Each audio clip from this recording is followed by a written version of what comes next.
Maud Christen, qui à 20 ans se rêvait écrivain, est devenue à 37 ans l'une des voyantes les plus médiatisées de France. Nous avons donc décidé de lui proposer une expérience. Nous allons la conduire, les yeux bandés, dans un endroit qu'elle ne connaît pas. Elle tentera alors non pas de deviner le lieu où elle se trouve, mais de décrire le passé de ce lieu. Bien qu'elle ne l'ait jamais fait, elle accepte de relever le défi. Je crois que les capacités psychiques font complètement partie du potentiel humain et qu'en en démontrant l'existence, j'ai la sensation de contribuer peut-être à une meilleure compréhension de ce que nous sommes. Maud a donc les yeux bandés et le foulard ne lui sera retiré qu'une fois sur place. Elle ignore, tout comme l'équipe de tournage, la destination prévue. Seul le journaliste la connaît. Voici le lieu que nous avons choisi. Nous sommes dans le 9e arrondissement de Paris.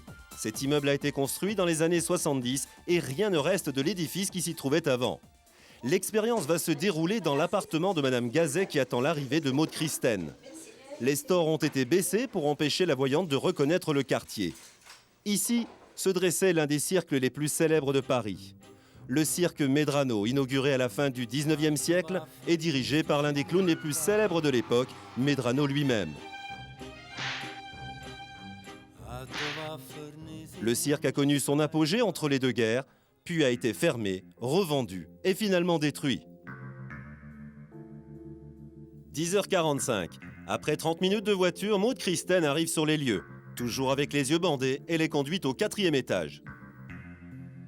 Ce qui est très important, c'est très exactement le lâcher prise. Surtout pas essayer de savoir avant. Tenter une espèce de régression, c'est pour ça que les yeux bandés, c'est très bien. Devenir 80% de vide. De manière à laisser au lieu la possibilité de s'imprégner. Vous pouvez enlever le bandeau.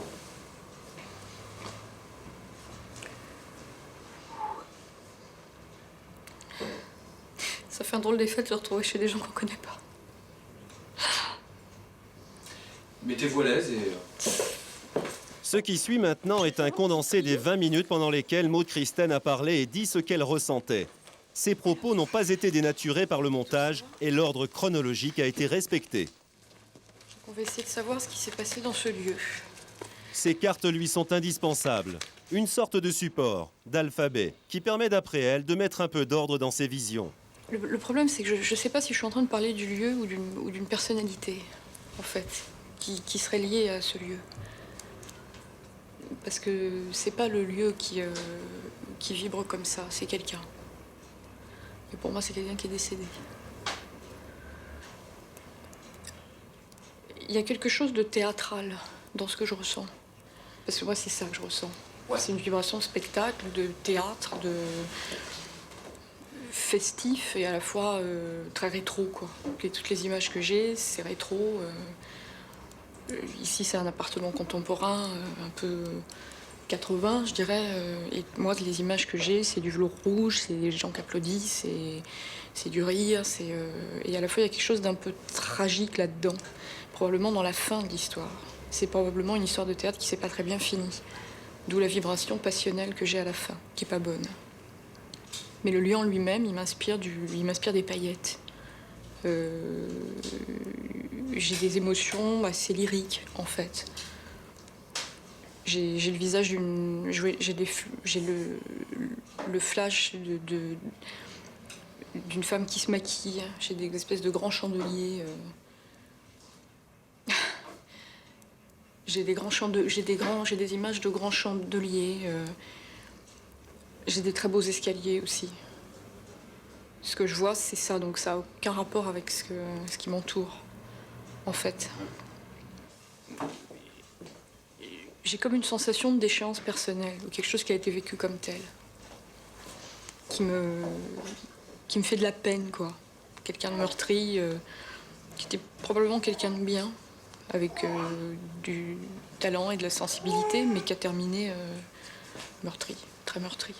Nous sommes dans cet appartement depuis maintenant 15 minutes. Nous proposons alors à Maud Christen de regarder un objet, un morceau du mur du cirque Medrano conservé par Madame Gazet. Bien entendu, rien sur cette pierre ne trahit son origine. Ah oui, non, c'est complètement... Enfin, ça va complètement dans les paillettes, dans la revue, dans... Oh, j'ai des sensations physiques de danse. C'est un endroit très animé. Le lieu en lui-même a dû rester fermé. Il a été l'objet après de tout un tas de discorde assez sordide. Enfin, il y a toute une... C'est marrant parce que j'ai vraiment une sensation de scène, comme un hémicycle. Même de l'extérieur, ça devait être très très beau. Ce que j'en vois de l'extérieur est très... il y avait probablement... il devait y avoir un dôme ou une coupole comme ça, dessus. Il y a une histoire de cirque. Ce que je vois, la coupole que j'ai vue, c'est comme un cirque. C'est comme un cirque. Et toutes les lumières que j'ai vues, le rond, c'est pas un hémicycle, c'est une piste en fait. C'est un cirque. C'est tout à fait vrai. En fin de compte, ici, c'était le cirque Medrano. Voilà. Ah, d'où les paillettes. Voilà, exactement. La revue, le mouvement, la musique. Exactement. D'accord. On peut considérer que les détails donnés par Maud Christen correspondent au lieu. Les paillettes, le dôme, la piste. Le cirque a été transformé en théâtre sur la fin, puis fermé et détruit malgré les protestations des Parisiens. Reste l'impression de déchéance personnelle à laquelle Maud Christen a fait allusion. Pour en savoir plus, nous avons fait appel à Dominique Mauclerc, historien du cirque. Il a connu Jérôme Medrano en personne et fréquenté son cirque. Jérôme Medrano a dû quitter le cirque parce qu'il avait des problèmes d'argent. C'était un homme de spectacle, mais ce n'était pas un très bon gestionnaire. Et c'est vrai que ça a été un très grand déchirement pour lui, pour sa femme, car il était né quasiment dans ce cirque, il avait vécu ce cirque, il avait construit la légende de ce cirque, et ensuite, bien sûr, ils sont partis de ce cirque un petit peu à la sauvette. Ça a été un moment très dur, certainement pour Jérôme et pour Violette, peut-être plus par le fait que en n'ayant plus ce cirque, il perdait sa raison d'être, directeur de cirque. Après son premier succès, Maud Christen accepte de se rendre sur un autre lieu et de retenter dans les mêmes conditions l'expérience. 20 minutes de voiture, le bandeau sur les yeux, nous l'emmenons cette fois rue Chabanais, toujours à Paris. Ici se tenait dans les années 30 une très célèbre maison close dont le luxe inouï attirait même les têtes couronnées des grandes cours d'Europe.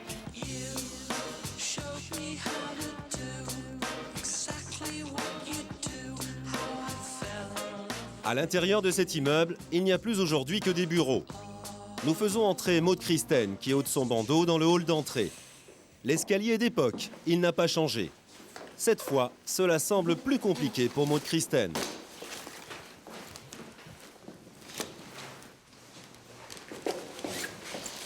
Est-ce que c'est des accords politiques? Non, j'y suis pas alors. J'y suis pas. Le précédent a marché, celui-là pas. Je ne suis pas infaillible. La connexion qui s'établit entre moi et le lieu que je dois identifier, parfois elle se fait, parfois elle ne se fait pas. Il suffit parfois d'éléments extrêmement infimes pour que les choses échouent. Une présence qui n'est pas souhaitable, une émotion désagréable, un léger mal de tête qui soudain interfère. La voyance, c'est quelque chose d'extraordinaire mais de fragile. Bon, un mot dans Voyance ce reportage, on a tout de suite envie de vous poser une première question. C'est quand vous êtes comme ça dans un endroit, qu'est-ce que vous ressentez exactement? Quel type d'image vous vient à l'esprit? Notamment pour Medrano, là, par exemple. Pour Medrano, ça a commencé dans l'ascenseur. Ouais. C'est-à-dire, ce qu'il faut, c'est être vraiment totalement vide. Ça peut paraître curieux, on parle de concentration. C'est pas de la concentration, c'est le contraire. C'est-à-dire arriver à ne penser à rien. Et c'est quel type d'image? C'est très clair ou c'est un peu flou? C'est comme quand vous avez des souvenirs. C'est-à-dire que si je vous demande ce que vous avez fait à Noël, vous allez probablement me répondre... vous allez avoir, par exemple, si je vous pose cette question, vous allez peut-être vous rappeler du lieu où vous étiez. Bon. Et puis après, vous allez détailler. Donc c'est exactement comme la mémoire. Comme une mémoire, mais qui ne serait pas la mienne, et qui remonterait, qui referait surface. Alors, justement, c'est vrai qu'on a préparé l'émission parce qu'effectivement, vous vouliez que certaines conditions soient réunies. Oui, et c'est vrai que du coup, on avait prévu ensemble, ce soir, de faire quelque chose en plus en plateau, Oui. avec des enveloppes. Oui. Donc, on a fait les choses très sérieusement, un huissier, on a cacheté. Bref, Oui. il y a 2 photos dans 2 enveloppes. Et en arrivant, vous nous avez dit, ce soir, j'ai pas Non. trop envie. Je peux pas, parce que je me suis mal levée, j'ai mal à la tête. Il y a des jours où je décommande tous mes rendez-vous. C'est aussi Je ne peux fragile pas que ça. travailler. Bien sûr. C'est fragile s'il y a un problème ou extérieur ou interne. Alors, ce que je vous propose, vous le savez, c'est que dans cette émission, il y a aussi des gens, alors nous on est curieux, mais il y a des gens qui franchement ont un avis très tranché et qui n'y croient pas. On va les accueillir, que je vais vous présenter tout de suite. Eh ben, merci Jean-Jacques, merci. Alors, je vais commencer par Jean-Jacques. Jean-Jacques Colas, bonsoir. Je vous présente. Vous êtes docteur, vous êtes neuropsychiatre, psychopharmacologue à Lyon, et vous avez, on va dire, les pieds sur terre. C'est votre métier. Je pense les avoir. D'accord. Et Sylvain Mirouf, vous le connaissez sans doute, Sylvain est un magicien médiatique. Alors, pourquoi un magicien et pourquoi un scientifique? Parce qu'on s'est rendu compte que généralement, dans les phénomènes paranormaux, c'était en fait gérer les 2 corps de métier qui étaient très importants d'avoir pour un petit peu décoder tout cela. Parce que parfois, il y a des trucs. Dans ces cas-là, s'il y a un truc, c'est plutôt un magicien. Et puis parfois, il y a des explications très rationnelles. Et là, on a la science avec Jean-Jacques Colas ce soir. La première question, c'est plutôt à Sylvain que j'aimerais la poser parce que s'il y avait eu un truc, qu'est-ce qu'il y aurait pu avoir? Un complice peut vous suivre. Ah Et oui, aujourd'hui, James Bond. oui, mais on le fait. Il y a de nombreux magiciens américains qui sont spécialisés dans le mentalisme et les effets paranormaux et qui utilisent de telles techniques. C'est-à-dire que, par exemple, un complice suit l'endroit où vous allez et puis un micro-émetteur-récepteur caché dans l'oreille. Vous savez que maintenant, on peut... Non mais, ça fait du James Bond mode, bien sûr, c'est normal, mais ça peut tout à fait fonctionner. En tout cas, si moi j'avais à le faire, je procéderais comme ça. Je ne dis pas que c'est ce que vous avez fait, mais ce serait sûr. Le complice, il aurait aussi fallu qu'il fasse toute une enquête sur le cirque Medrano avant. Il aurait fallu que le complice sache avant que c'était le cirque Medrano, que Medrano avait fini dans la déchéance, que ça avait été fermé pendant 20 ans. Donc c'est non seulement un complice, mais un complice qui a mis sur écoute M6. Oui, Je ne mais sais pas si vous voyez, là on va très loin quand même. on est tout à fait, on est entièrement d'accord. Mais Là on va vraiment très loin. j'ai pas dit que c'était la solution, j'ai dit que d'accord. c'était Non, non, une mais des solutions. C'est absolument Mais vous avez raison. extraordinaire, ce documentaire, ce reportage. C'est fabuleux. Moi, vous commencez l'émission très fort. Je dis que Toutes les madame, études qui ont été faites que pour madame l'instant. qui est une brillante voyante, qui manifestement gagne sa vie avec Mais la... vous aussi, Et on sait que c'est combien les relativement... consultants Je vous dis, les- je les- dis les- que Non, mais- il n'est pas raisonnable de prendre ce reportage pour argent comptant. Ah ben c'est pas notre but.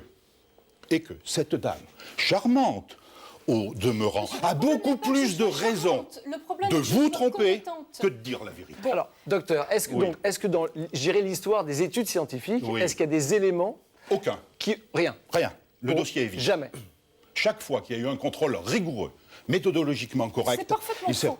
Alors là, écoutez, c'est parfaitement faux. Bah oui.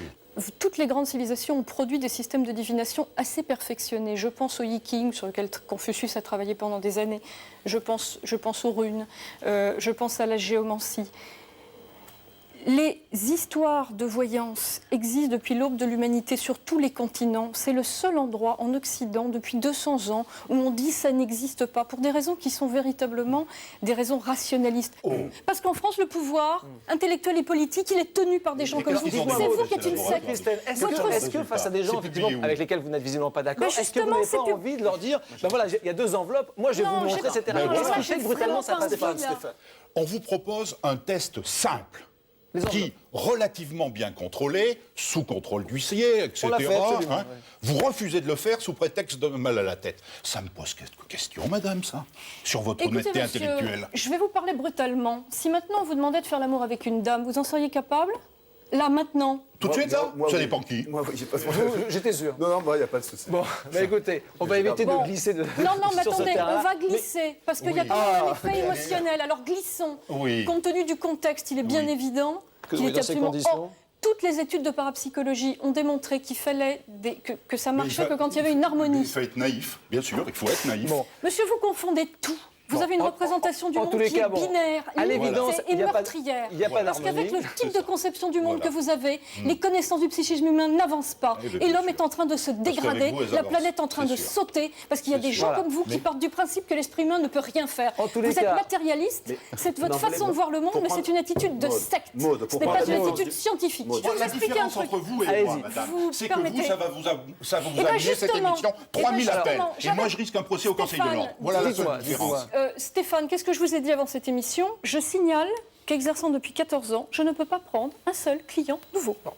Eh ben, On peut conclure alors comme ça, si vous vous avez un voulez. petit pool de clientèle. Hein, Voilà. Et Il vous, reste fidèle. vous les Eh ben, voyez tous les En mois. tous les cas, on va vous passer à autre Parce que chose, s'il vous les plaît. fabuleuse. Maud, Christelle, Ah, oui, c'est un peu Sylvain comme Mirouf, la Jean-Jacques Collat, psychanalyse, s'il vous plaît, on va oui. passer à un autre thème, toujours sur la voyance. Vous allez voir, vous allez encore largement avoir beaucoup de choses à dire. Motrice, et dans tous les cas, merci sincèrement d'avoir accepté notre invitation. C'est gentil, ça a été un peu animé. Nous allons maintenant vous montrer une expérience qui, là encore, n'a jamais été tentée à la télévision. Un de vos confrères, Maud Christine, Claude Alexis, lui aussi médium, a accepté il y a 4 mois d'exercer ses talents sur 3 personnes que nous avons nous-mêmes choisies. Il ne les connaissait pas avant l'expérience et il a tenté à la fois de deviner leur situation professionnelle actuelle et de prédire leur avenir. C'était, je vous le rappelle, il y a 4 mois. Et ce soir, Claude Alexis et nos témoins vont nous rejoindre sur ce plateau pour savoir si les prédictions du voyant se sont avérées exactes. Mais pour commencer, je vous propose de faire la connaissance en images de nos 3 cobayes et d'écouter attentivement les prédictions de notre voyant. Décembre 2000. Claude Alexis nous reçoit dans son cabinet, quelque part dans le 5e arrondissement de Paris. Nous lui proposons une expérience pour tester les dons de voyance qu'il prétend posséder. Le principe est simple, nous choisissons 3 personnes.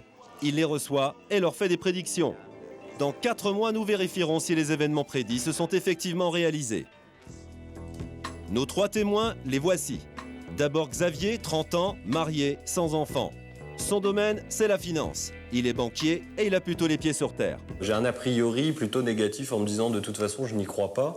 Et certes, bon, je demande à être surpris parce qu'on peut toujours être surpris dans le domaine de la voyance ou des phénomènes paranormaux. Il y a des choses assez étonnantes. Afin d'évaluer les performances de Claude Alexis, Xavier nous confie les changements auxquels il s'attend dans les mois qui viennent. A priori, dans les 2 mois qui viennent, voyage professionnel qui est en train de se programmer et qui devrait avoir lieu.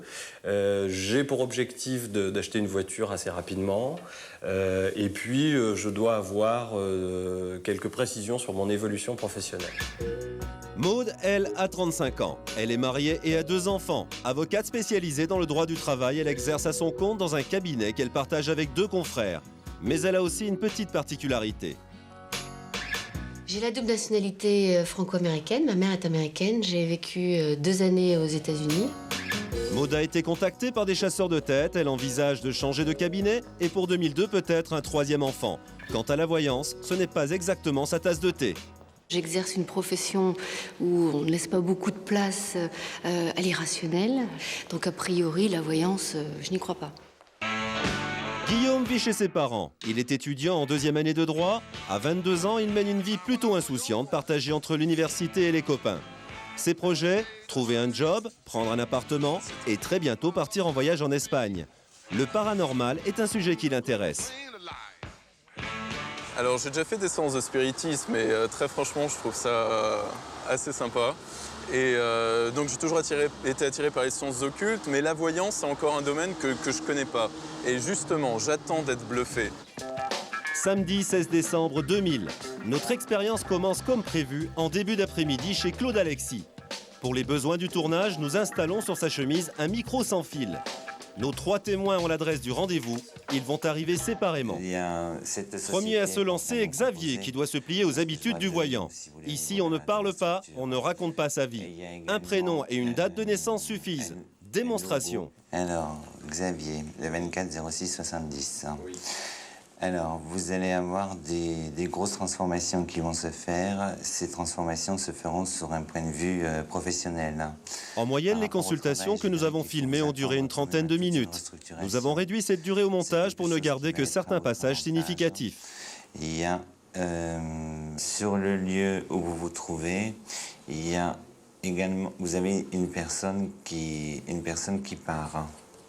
Vous apprenez le départ d'une personne, c'est quelqu'un qui a quand même un poste avec des responsabilités. Regardez bien le visage de Xavier. Sans le vouloir, il réagit aux déclarations du voyant. Des indications dont se sert peut-être Claude Alexis. Au cours de cette demi-heure, il mêlera dans son discours des détails censés appartenir au passé comme au futur. Parfois, un certain nombre d'affirmations sembleront correspondre à la réalité. 97, pour vous, est une année marquante. Pour moi, je pense que c'est une année, si vous voulez, où vous avez pu légaliser votre couple. Où il y a pu y avoir où les choses ont pu s'officialiser. Comment? C'est exact. Il y a quand même des chiffres importants, parce qu'il y a des sommes, si vous voulez, on discute argent là, au milieu. Bernard, ça vous dit quelque chose? Oui. Il y a un Bernard à côté de vous. Oui. Il y a un Bernard à côté de moi. Professionnellement. Oui. Il s'en va. Il s'en va? Ouais. Par contre, il y a un véhicule gris, là. C'est pour qui, ça? C'est ce que j'envisage d'acheter. Parce qu'il y a un véhicule gris. Ça se fera. En résumé, Claude Alexis a prédit un changement professionnel, le départ d'un collègue de travail et mentionné un véhicule gris. Mais à plusieurs reprises, il a parlé d'événements qui ne correspondent à rien. Un projet d'achat immobilier, des problèmes d'eau au domicile de Xavier et des travaux de tapisserie. Donc c'est Maud, le 1 et 8. Avec Maud, notre avocate franco-américaine, tout se déroule de la même manière. Le prénom et la date de naissance et ensuite, assez vite, arrivent des détails un peu plus précis, voire étonnants. Qui est-ce qui a affaire avec la loi à travers son travail? Parce qu'il y a la loi qui ressort. C'est pour vous, ça? Il y a je dis justice, hein? Je dis justice, hein. Mais il y aurait un rapport, si vous voulez, avec l'étranger. Vous êtes attiré par le côté États-Unis? Parce que ça, il y a les États-Unis qui ressortent sur vous. Oui. Oui? Les États-Unis qui ressortent, et ça se mettra en place. Ça se mettra en place. Étonnant en apparence seulement, car le mot avocate n'a pas été prononcé. Seulement celui de justice. Par laquelle? Par la suite, Claude Alexis sous-entendra que Maud pourrait chercher à s'installer aux États-Unis. Mais jamais il n'y aura d'allusion à sa double nationalité franco-américaine. Le prénom de votre mari, qu'est-ce que c'est? Jérôme. Il y a un petit accrochage qui ressort pour Jérôme, mais bon, qui n'est vraiment que des dégâts matériels, hein, une tôle froissée, vraiment rien d'important. Et au moment où il y a cet accrochage, c'est pas lui qui conduit. Conclusion de la séance, Maud doit s'attendre à un changement de cabinet, un déménagement à l'étranger, une grosse affaire à traiter et enfin la réapparition d'une personne perdue de vue depuis longtemps. Après une pause de 10 minutes, notre dernier témoin arrive. Dès le début, Claude Alexis prévoit pour Guillaume un avenir artistique avec sans doute un brin de psychologie. On vous propose quelque chose au niveau de la photo, parce qu'il y a la photo qui ressort sur vous. Il peut y avoir quelque chose, si vous voulez, mais au niveau de la mode. Puis, entre autres détails apparemment significatifs, un prénom féminin et un voyage. Virginie, ça représente quoi, ça? Jeune Virginie, c'est ma première petite amie avec qui je suis resté plus de 3 ans. Ah d'accord, c'est une Virginie qui ressort. Là, il y a un voyage qui va se faire. Ce voyage concerne les loisirs et c'est quelque chose qui se fait rapidement. Hein. C'est quelque chose qui se décide rapidement. Vous aurez affaire avec un pays latin, vous. Et un pays latin, ça peut être soit l'Espagne ou l'Italie. Parmi les événements auxquels Guillaume doit s'attendre, la perte de papier d'identité, une petite intervention de chirurgie esthétique, un problème à la cheville et une proposition de travail provenant d'une personne d'origine étrangère. J'ai eu une fois un problème à la cheville, depuis elle est fragilisée. À la fin de l'expérience, nous avons demandé aux témoins ce qu'ils pensaient de ce voyant. Curieusement, ils avaient oublié la plupart de ses erreurs. Ils sont donc repartis très impressionnés, mais sans savoir au fond s'ils avaient eu affaire à un homme doué de pouvoirs surnaturels ou simplement à quelqu'un de très intuitif. Claude Alexis, bonsoir. Bonsoir. Merci d'avoir accepté notre invitation parce que vous prenez des risques. En tous les cas, on a cherché pas mal de voyants pour tenter ça. On n'a pas trouvé beaucoup. Donc merci déjà à l'avance d'avoir accepté. Maud, bonsoir. Bonsoir. Guillaume, bonsoir. Vous avez remplacé Sylvain Mirouf qui va nous rejoindre un peu plus tard. Et on retrouve toujours notre docteur Jean-Jacques Hollas. Alors, la première question que j'ai envie de vous poser, Claude, c'est est-ce que vous avez l'impression d'avoir été bon? Est-ce que vous avez quelques craintes avant la révélation de cette voyance à 4 mois? Avoir l'impression d'avoir été bon, ça, c'est pas à moi de le dire. Maintenant, j'essaie de donner le maximum de moi-même au niveau des consultations. Et puis, le résultat, c'est uniquement par le consultant. Maud, alors on a vu, hein, vous êtes avocate. Qu'est-ce que Claude Alexis a réussi à voir dans votre avenir, que c'est effectivement réalisé? Alors, ce qu'il a vu, c'était effectivement le changement de cabinet, puisque j'ai signé avec un nouveau cabinet et je commence un nouveau travail le 1er mai. Vous avez effectivement changé de métier? J'ai effectivement changé de métier. Donc ça, c'était assez déconcertant au moment de la consultation. D'accord. Et est-ce qu'il y a en revanche des choses qui ne se sont pas passées et qui, au jour d'aujourd'hui, oui, sont à la côté? tôle froissée, heureusement, il ne s'est toujours rien passé, tant mieux. Voyage à l'étranger, il y a eu des déplacements à l'étranger, déplacements professionnels qui n'ont pas servi à grand-chose. Un déménagement aux États-Unis, ce n'est pas à l'ordre du jour pour l'instant. Bébé peut-être, mais rendez-vous dans un an pour en reparler. Il a quand même vu la loi, le droit, des procès au moment où on a tiré les cartes. Donc, il ne s'est pas trompé de cadre professionnel. Je vous propose maintenant d'écouter l'un des 3 cobayes qui n'est pas présent ce soir, qui a été retenu, c'est Xavier le banquier. Alors vous allez écouter tout de suite le résultat. 4 mois après, on l'a enregistré il y a 2 jours, son extrait récent, et vous allez voir ce qui s'est passé pour lui et ce qui ne s'est pas passé. Il avait annoncé un enfant dans mon entourage proche allait à l'hôpital. C'est effectivement produit. C'est Jules, le fils de ma sœur, qui est allé à l'hôpital et il n'y avait rien de grave, chose qu'il avait dit. 2, il avait annoncé également qu'au niveau professionnel, j'allais un petit peu évoluer. Il s'est effectivement passé des changements. 3e, il avait annoncé l'acquisition d'une voiture grise avec une description assez fidèle de ce que je veux acheter. Alors, on n'a pas acheté la voiture, mais c'est toujours d'actualité. Dans les choses qui ne se sont pas produites, il avait parlé d'un Bernard, donc dans mon entourage professionnel, qui allait peut-être quitter la société. Alors, il n'a pas quitté la société, il y a eu du mouvement pour lui, mais ce qu'il a dit ne s'est pas réellement produit. 2e, il avait évoqué le fait qu'on allait retapisser dans l'appartement, et a priori, on n'a pas retapissé, sinon je le saurais. 3e, il avait parlé d'un problème d'eau, d'inondation ou de fuite. On n'a pas eu de problème, fort heureusement pour nous, depuis qu'on a fait la séance. En sortant, j'ai été surpris, mais en prenant du recul, en fait, je reste assez convaincu que je ne le suis pas vraiment, en fait. Voilà pour Xavier, notre banquier. Et il y a le 3e cobaye, Guillaume. Bonsoir, merci d'avoir accepté de tenter cette expérience avec nous. Alors, pour vous, il y avait un voyage en Espagne, si je me rappelle bien, un avenir dans la photo, en tout cas des contacts professionnels, puisque vous êtes étudiant, vous ne travaillez pas, je le rappelle, mais vous cherchez éventuellement à travailler. Alors, ce qui était très surprenant de la part de Claude Alexis, c'est en effet ce voyage en Espagne, dans un pays latin, Italie ou Espagne. Et en fait, 3 ou 4 jours après, avec mon meilleur ami, on est parti en Espagne. Et vous avez pris les billets avant ou après la consultation ? Non, avant consultation. Avant consultation. L'organisation s'est faite de manière un peu chaotique, mais tout s'est déroulé comme l'avait en effet prévu Claude Alexis. Vous avez l'impression que ça a plutôt marché ? Écoutez, avec le recul, en effet, en faisant le bilan, on se rend compte qu'il y a quelques petits décalages, mais globalement, ça reste tout à fait impressionnant. On voit que lorsqu'il cite Virginie, ça vous trouble ? Oui, complètement. Alors, je ne sais pas si on peut, Claude, dégager une tendance. En tous les cas, il y a des choses étonnantes, objectivement étonnantes. Il y a des choses qui sont objectivement aussi à côté. Est-ce que vous avez une réaction, une explication ? Non, la seule réaction que je peux avoir par rapport à ces consultations qui ont été faites, c'est que, là, on a donné un laps de temps de 3 mois. C'est vrai que quand on fait des consultations à quelqu'un, c'est pas dans la semaine qu'il suit, et les consultations peuvent aller jusqu'à 1 an, voire 2 ans. Le temps, en voyance, on ne le calcule pas. Docteur Hollas, alors, vous avez vu le sujet, vous avez vu, on avait mis exprès 2 caméras, une pour regarder effectivement Claude Alexis, faire ses prédictions, une autre pour bien scruter les réactions de nos consultants, de nos cobayes.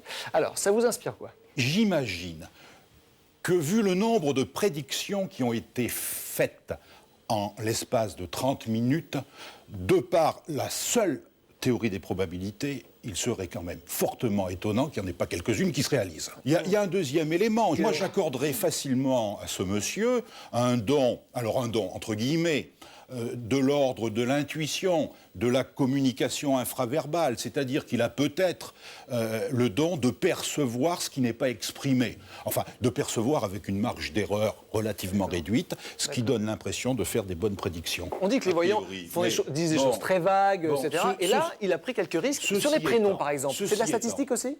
Bien sûr, vous savez très bien qu'en fonction de l'année de naissance, il y a des prénoms qui sont plus usités que d'autres, choix, des effets de mode, par exemple, etc. Virginie, pour la génération de Guillaume, c'est courant, c'est ça. C'est pas très étonnant, quoi. Hein.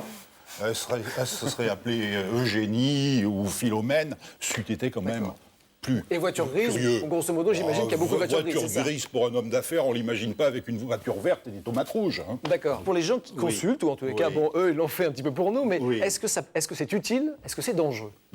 Pour certains, ça peut être utile, ça peut être une excellente thérapeutique. C'est Carrément. peut-être pas plus mal de voir son voyant tous les 6 mois que voir un psychanalyste toutes les semaines. Ah oui. Ni l'un ni l'autre ne sont remboursés par la sécurité sociale, donc c'est pas un problème de déficit des dépenses de santé qui est en cause. C'est important, vous êtes médecin et vous pensez qu'éventuellement, parfois, un voyant qui serait plutôt bien intentionné ne serait pas plus mauvais qu'un psy. Ça vous paraît? Absolument, je persiste et je signe. Ah oui. Ah oui, tout à fait. Et il y a des concierges aussi qui font ça très bien. D'accord, parce qu'ils écoutent, parce que c'est ça. Mais bien sûr, parce qu'elles ont un don d'écoute, parce qu'elles sont empathiques, parce que donner une oreille bienveillante et attentive à un déversement de plaintes et à la souffrance humaine, ça apporte de la consolation. Vous savez, ce ne sont pas les médecins qui soignent le mieux la souffrance humaine lorsque cette souffrance est d'ordre existentiel et s'exprime essentiellement par des plaintes. Ce ne sont peut-être pas les mieux placés et sûrement pas lorsqu'ils prescrivent des médicaments. Claude, vous avez quand même une vraie responsabilité lorsque vous prédisez quelque chose. Vous imaginez bien que les gens vont être influencés, vont penser à ça. Est-ce que vous y avez pensé pendant tous les gens doivent rester libre arbitre. On n'est pas là pour diriger. Moi, je ne suis pas là pour diriger la vie des gens. Ouais. Mais vous leur annoncez des choses. Mais on leur annonce, si vous voulez, des événements parce que ces événements, on les perçoit. Mais de là à dire qu'il faut, si Madame avait un choix à faire dans son travail, si vous voulez, je ne me serais jamais permis de lui dire laissez ce travail, prenez celui-ci. Je suis qui, moi, pour me permettre de faire ça? Donc, en tous les cas, on voit, ce qui est assez intéressant, c'est que ce n'est pas complètement tranché. À l'évidence, vous accordez aux voyants un certain crédit psychologique, pas une capacité à voir l'avenir, mais un support, éventuellement. Pour vous, c'est ça, oui, pour moi, c'est très clair. Un voyant n'a pas de don extraordinaire. Mais ça ne veut pas dire que la fonction sociale du voyant est négligeable, je ne pense pas. Je pense qu'un voyant honnête, vous voyez, ce qui me plaît chez lui, c'est qu'il dit « je ne vais pas annoncer un décès, je ne vais pas influer ». Bon, c'est plutôt sympa, ça. Hein, c'est un bon psychothérapeute. Voilà. Ah, carrément. Il rassure les gens. Oui, carrément. Il ne faut pas de diplôme. Alors, voyant, pas sûr, mais psychothérapeute, à l'évidence, pas mauvais. Ah oui, oui, absolument. Bon, donc, libre à chacun d'aller voir ou non un voyant, mais faites vraiment attention, ne dépensez pas trop d'argent. Je crois que les consultations, ça ne doit pas être très cher. Je parle encore sur votre contrôle, mais ça ne sert à rien de se ruiner. C'est combien d'ailleurs chez vous? Je ne sais pas. 450 francs. Voilà, en tout cas, 1 ou 2 fois par an, voilà, si on le veut et si on a quelques faiblesses, mais surtout... Consulter tous les 6 mois. C'est ça, hein, vous êtes d'accord, il ne faut pas être accro à son voyant. Une fois par an, ça suffit, il n'y a pas besoin d'aller... En tous les cas, merci à tous d'avoir accepté cette expérience. Merci surtout à vous, Claude, d'avoir pris quelques risques. Docteur Aulas, vous restez avec nous. Après la pub, nous parlerons des étonnantes capacités de l'hypnose. Nous parlerons également des guérisseurs, des magnétiseurs. Certains semblent obtenir des résultats et je suis sûr, docteur, que vous avez une opinion là-dessus. Et puis nous parlerons même des fantômes. A tout de suite après la pub. Dans un instant, les magnétiseurs. Ils prétendent pouvoir soulager la douleur et même guérir les malades. Pouvoir mystérieux ou simple influence psychologique? Nous avons enquêté. Entre les mains d'un hypnotiseur, ces étudiants de Polytechnique se prennent pour des animaux et ne savent plus compter. Simple spectacle ou réelle modification du comportement? Uri Geller est devenu une véritable star en affirmant être capable d'influencer la matière par la force de la pensée. Sa marque de fabrique, les cuillères tordues. Génie au pouvoir surnaturel ou illusionniste surdoué?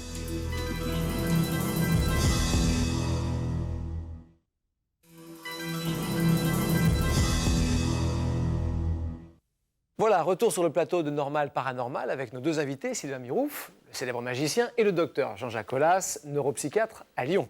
Nous allons maintenant, messieurs, aborder un thème beaucoup moins controversé par la communauté scientifique que la voyance, mais tout de même très mystérieux, l'hypnose. Imaginez une salle composée de plus de 500 jeunes, les plus rationalistes du monde, qui ont l'habitude de ne croire qu'à ce qu'ils voient. Des élèves de l'école polytechnique tombés soudain sous l'emprise de l'hypnose. C'est l'expérience à laquelle nous avons assisté pour vous, une expérience extraordinaire, vous allez le voir, au cours de laquelle l'hypnotiseur Alban Dejon a modifié étrangement le comportement de tout un public, réputé pourtant incrédule. Regardez. Chaque année, Alban Dejon est invité par les élèves de l'école polytechnique. Une tradition pour lui, puisqu'il se produit ici depuis plus de 25 ans. La salle est remplie du public le plus cartésien et peut-être le plus sévère qui soit. Des polytechniciens, mais aussi des étudiants de Normal Sup et d'autres grandes écoles. Vous ne dormez pas dans les amphis, mais là vous allez dormir. Avec moi, ça n'est jamais truqué. Alors, il y a effectivement certains hypnotiseurs qui pratiquent des trucs. et qui ne truquent que pour assurer une qualité de spectacle. Alors ils amènent des gens qui sont déjà hypnotisés, qui seront vraiment sous hypnose, et dont ils connaissent le rire tonitruant ou, si vous voulez, une façon de se comporter qui va être drôle. Ici donc, selon Alban Dejon, pas de trucage, sauf si ces futurs polytechniciens sont tous complices malgré eux de l'hypnotiseur.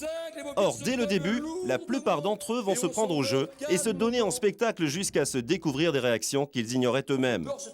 Mais avant d'en arriver là, il a d'abord fallu sélectionner les personnes les plus sensibles aux suggestions. Première étape, ce petit test. Vous serrez s'il vous plaît fortement les mains et vous tirez fortement en avant sur les bras s'il vous plaît. Quand vos mains seront fortement collées, à 5 elles seront tellement fortement collées que vous ne pourrez pas les décoller. Et ceux et celles qui ne pourront pas viendront simplement me rejoindre tranquillement. Le petit test a l'air de fonctionner. Certains paraissent amusés, d'autres réellement surpris de voir leurs mains soudées entre elles. Ça fait vraiment bizarre parce que j'essaie de décoller les mains et j'arrive pas, et même si j'ai la volonté, j'arrive pas à décoller les mains, donc impossible, non impossible. Deuxième test, la capacité à s'endormir brutalement. À partir de ce moment-là, le spectacle peut commencer. Il va durer plus de 3 heures et jamais l'hypnotiseur ne cessera de parler. Première démonstration, un classique du genre. D'abord cette demoiselle, voilà, hop, vous dormez, les paupières se ferment lourdement, vous fermez les poings mademoiselle s'il vous plaît. En quelques minutes, 3 jeunes filles choisies par l'hypnotiseur vont devenir complètement rigides. Et dans un instant, on va vous soulever, votre corps va devenir raide comme un bloc d'acier, les bras deviennent raides, la nuque se raidit, et on va m'aider à vous soulever, Pascal va m'aider en prenant sous les jambes, le corps devient une planche de métal, encore plus raide, les deux jambes. Un bloc raide, un bloc de métal, les poings bien fermés. Le corps se Il est possible, en tout cas on peut le supposer, que ces jeunes filles simulent pour simplement jouer le jeu et ne pas décevoir l'hypnotiseur. Montez monsieur, un bloc d'acier, un bloc de métal. Mais comment expliquer alors qu'elles parviennent à supporter le poids de ce jeune homme? Il suffit peut-être de contracter ses muscles, et pourtant ces jeunes filles ne donnent pas vraiment l'impression de faire beaucoup d'efforts. Impossible de plier. Tout le monde essaye un jour d'être tout raide, etc. Ou ne serait-ce que pour nous porter. On n'a jamais réussi à me porter tout droit comme ça. J'étais toute raide, ça je sais. Mais j'ai senti juste j'ai senti comme une main qui touche, quoi. Juste un truc qui touche.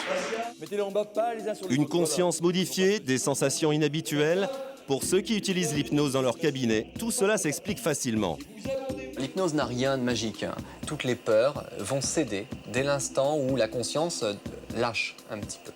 Donc on se laisse totalement aller et là on accède à certaines ressources dont on n'a pas conscience. Est-ce qu'on peut hypnotiser quelqu'un contre son gré? La réponse est non.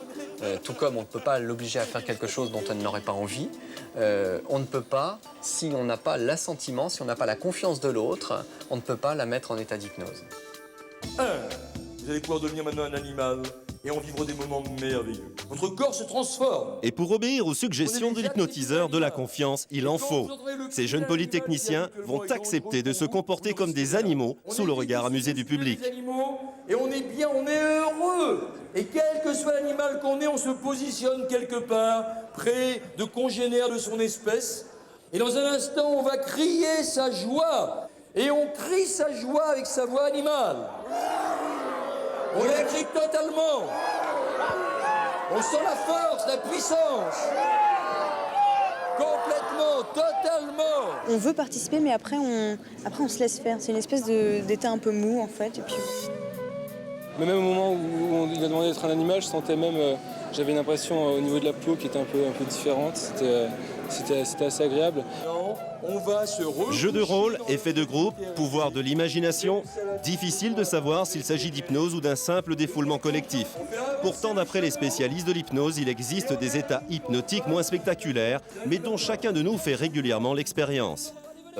Dans la vie quotidienne, par exemple, lorsque vous êtes au volant, sur l'autoroute, un long trajet, Paris-Lyon, je pense que lorsqu'on conduit, on ne regarde pas tous les panneaux, on a juste un certain état, encore une fois, entre l'univers onirique, on peut penser à plein de choses, et puis la conduite à proprement parler, avec des gestes automatiques, synchronisés, où là, votre conscience est, je dirais, par moments absente. Elle est là, vigilante, mais vous pouvez en même temps, c'est cet état de dissociation, vous pouvez être ici et en même temps ailleurs. Autre démonstration. L'hypnotiseur va tenter maintenant de faire oublier assez fort en maths le chiffre 2. 1 plus 1 égale 3. Mais avec beaucoup de logique, avec beaucoup de bon sens. vous en déduirez que bien sûr, puisque 1 plus 1 font 3, eh bien vous avez 3 mains, vous avez 3 yeux, vous avez 3 oreilles. On a bien sûr une main, on a combien de mains en tout? 3. Et on a combien de doigts à la main? 3, 4, 5, 6, puis 7, 8, 9, 10, 11 quoi. C'est normal. Le coup de 1 plus 1 égale 3. Donc dans ma tête, je savais toujours que ça faisait 2 d'une certaine manière, mais j'avais quelque chose dans ma tête qui était écrit qui disait 1 plus 1 égale 3. Puis même le fait de voir qu'il y avait des gens autour qui entraient aussi dans le jeu, ça au début ça rassurait bien.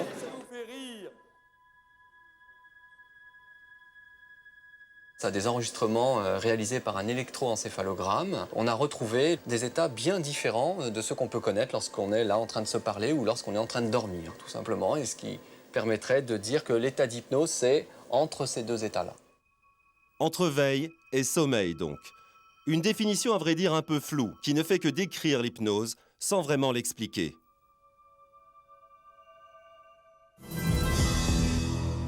Catherine Rémy, bonsoir. Alban Dejon, bonsoir. Alors, Catherine, vous êtes étudiante à l'école polytechnique, en 3e année, je crois. Oui, oui, oui. Ça vous a pas paru surréaliste de faire ça? Non, parce que c'est un petit peu comme dans un rêve, en fait. L'imagination se débride, en fait. C'était un rêve ou un jeu?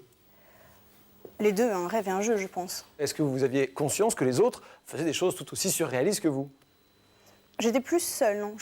J'étais un peu dans mon monde que j'imaginais tout autour. Et puis, oui, c'est ça, quand j'étais un lapin, et puis je faisais pas attention au fait qu'il y ait d'autres lapins ou pas. Non, pas spécialement. Ou ridicule de faire ça? Pas trop, pas trop. Mais on prend après la mesure de la chose quand on commence à se réveiller vers la fin. Moi, je me suis un peu réveillée vers la fin et là, je me suis dit, oulala, mais stop, stop. Alors, Alban Dejon, expliquez-nous un petit peu. On voit en début de sujet, vous faites d'abord un test, les bras tendus. Ça sert à quoi, ce test? Le test n'est pas du tout un test d'hypnose. Déjà, je ne fais participer que ceux qui le veulent bien. Tout le monde est hypnotisable. Alors, il y a des contre-indications. Tout le monde. Alors ça, je garantis que tout le monde l'est. Quelquefois, on dit le contraire pour rassurer des personnes qui pourraient redouter d'être hypnotisées. Mais même le docteur, par exemple. Bien évidemment. Plus les gens sont réceptifs à la communication et plus donc ils peuvent être hypnotisables. Je vais vous dire, lorsque j'ai commencé ma carrière de neuropsychiatre, je me suis intéressé à l'hypnose. J'ai effectivement lu beaucoup d'ouvrages sur l'hypnose et j'en suis arrivé à la conclusion que c'était, et c'est Bernheim qui l'a dit, que le moteur essentiel de l'hypnose était la suggestion, et dès l'instant qu'on arrivait à des ordres. Voilà. Donc à partir de là, moi j'ai fait de l'hypnose, j'ai pratiqué l'hypnose, mais sans référence à aucune école. Justement, si on obéit à des ordres, partons de ce principe-là, si on obéit à des ordres, à une suggestion, est-ce que si Sylvain suggère à Catherine quelque chose, est-ce que ça va marcher? Ce ne sera pas de l'hypnose et pourtant ça va marcher. Je ne suis pas le seul. Je ne suis pas le seul hypnotiseur. Faites-nous une démonstration de votre hypnose à vous, de suggestion. Non, mais l'hypnose n'est pas que suggestion. Là, ce que je disais, c'est la suggestion. Allez-y, Sylvain. Vous serrez vos mains comme ceci, comme on le fait habituellement. Et vous allez allonger les 2 index. Donc vos 2 index se touchent. Je vais maintenant vous demander d'écarter les doigts le plus possible. Vous aussi chez vous, vous le faites, vous écartez bien les doigts. Et par le pouvoir de ma pensée, vous allez voir vos doigts. Et regardez, vous voyez, écartez bien les mains et vous allez voir les doigts. Regardez, regardez. Vous voyez que ça se rapproche? Oui. Oui, mais c'est physique. Exactement, c'est physique. Et c'est aussi physique que ce que je vous demande de vous allonger au sol. On va tenter quelque chose d'autre. On va voir. Ensuite, Alban, vous parlerez. Ils sont toujours bien écartés, moi, les liens. Voilà. On laisse Sylvain parler. Oui, mais vous savez, c'est la suggestion, il faut vouloir être hypnotisé. La suggestion n'est pas l'hypnose, c'est un élément qui contribue à l'hypnose. Ah non, là, pourquoi je ne suis pas l'hypnose, docteur? On laisse finir, s'il vous plaît. Laissez travailler, Sylvain. Docteur, vous voulez bien m'aider? C'est un élément de l'hypnose. Vous prenez mademoiselle par ses épaules, je vais vous demander de raidir votre corps. Vous le raidissez, mais bien. Ça, c'est ce qu'on a vu. Travaillez les abdominaux, d'accord? Vous fermez les yeux, vous respirez bien, vous bloquez la ceinture abdominale, d'accord? Allez, vous la prenez par les épaules, vous la soulevez, voilà, vous tenez, mademoiselle, vous tenez, dur comme une barre de fer, voilà. Et on ne va pas vous faire asseoir dessus. C'est qu'il y a un ré, là. Je ne vais pas aller voir s'il y a un risque, parce que si vous voulez, moi, sous hypnose, vous on allez fait une faire mal. tétanie. Là, vous allez on est faire d'accord. Alors que sous hypnose, il y a une tétanie qui fait qu'elle a pas mal. Non, mais là, si je m'assieds, elle aura mal. Donc c'est pas de l'hypnose. Vous voulez bien la relais, je vais finir. Parce que si je m'assieds dessus, elle aura mal. Alors que sous hypnose, on crée une crampe généralisée sans douleur. Là, elle a fait un effort de son dos. Restez assis, restez assis. Elle a fait un effort, elle aurait pu se faire mal. Non, moi, je suis en porte-à-faux. Je veux dire pourquoi je suis en porte-à-faux. Parce que on fait des métiers de spectacle qui reposent sur des secrets ou des connaissances qui sont des méconnaissances auprès du grand public. À partir du moment où vous exploitez ces méconnaissances pour faire croire en certaines choses, ça c'est dérangeant. Mais à partir du moment où vous exploitez ces méconnaissances pour divertir l'ensemble des spectateurs, là, c'est tout à fait honorable. Le problème, c'est que la limite, parfois, est franchie parce que pour créditer certaines choses, on passe dans un amalgame et on mélange la voyance, le magnétisme, le paranormal, les fantômes et l'hypnose. On a compris votre avis. Grosso modo. Vous allez voir, on va pouvoir continuer. On va venir à un spectacle pour voir que ce n'est pas du spectacle. Et vous pourrez voir toutes les personnes arriver. Non, mais là, c'est remarquable. En tous les cas, laissez-moi juste finir. Comme on vient de le voir, l'hypnose de spectacle ne fait pas l'unanimité, ça c'est le moins que l'on puisse dire. Mais il y a tout de même des applications beaucoup plus sérieuses de l'hypnose. Je crois que vous en êtes tous d'accord. Certains hypnotiseurs tentent d'aider les gens à mieux dormir ou à arrêter de fumer. Ou plus surprenant encore, l'hypnose a parfois été utilisée par la justice pour aider à résoudre des affaires criminelles. Nous allons donc retrouver Alban Dejon sans sa tenue de scène et dans un rôle franchement différent. Regardez. Dans son cabinet parisien, Alban Dejon traite sous hypnose des problèmes aussi divers que le tabagisme, la timidité ou encore les phobies telles que la peur de l'avion. C'est un pacte que vous signez avec vous-même. Mais son travail ne s'arrête pas là. Cet ancien gendarme commandant de compagnie de garde républicain apporte régulièrement son concours à la justice. Sa spécialité, faire ressurgir chez des victimes ou des témoins des souvenirs inconscients. Une pratique qui se veut discrète, mais dont on parle de plus en plus. À son actif, déjà 30 affaires pour le compte de 20 magistrats différents. Chauffeur de taxi, eh bien, il voit un véhicule de tueur qui part précipitamment. Il ne sait pas qu'il y a eu un crime, mais il voit que cette voiture lui coupe la route, et puis il la suit, mais naturellement. Et il voit les gens à l'arrière qui regardent avec un air très méchant, et il voit que quelqu'un a une arme à la main. Alors là, il se dit, bon, on va peut-être mieux pas continuer à les suivre, et il s'arrête. Et sous hypnose, il retrouve l'immatriculation, et il permet un portrait robot, et ça permet de résoudre l'affaire. Depuis janvier 2001, un arrêt de la Cour de cassation de Rennes a rejeté l'utilisation en France de témoignages recueillis sous hypnose. Afin d'en savoir plus, nous nous sommes rendus en Belgique pour rencontrer le docteur Martin. Ce psychiatre travaille régulièrement avec la police belge. Nous le retrouvons dans un supermarché de Bruxelles où il a travaillé sur une affaire de meurtre. Il y a eu un hold-up où 2 auteurs ont pénétré le bâtiment par le parking et ont donc tué un agent de sécurité. Plusieurs témoins ont croisé les auteurs, se sont même bousculés. Nous avons utilisé l'hypnose afin d'approfondir leur mémoire, en quelque sorte, pour avoir le meilleur portrait robot possible des auteurs présumés. Dans les années 80, une bande de tueurs armés dévalise plusieurs supermarchés tirant sans raison sur hommes, femmes et enfants. La tuerie du Brabant, comme on l'appelle alors, fait 28 morts au total. Elle mobilise toute la police du pays, mais en vain. 10 ans plus tard, on décide de réentendre les témoins, mais sous hypnose cette fois. De nouveaux détails physiques et vestimentaires viennent enrichir le dossier. Et surtout, pour la première fois, ils permettent l'élaboration de portraits robots.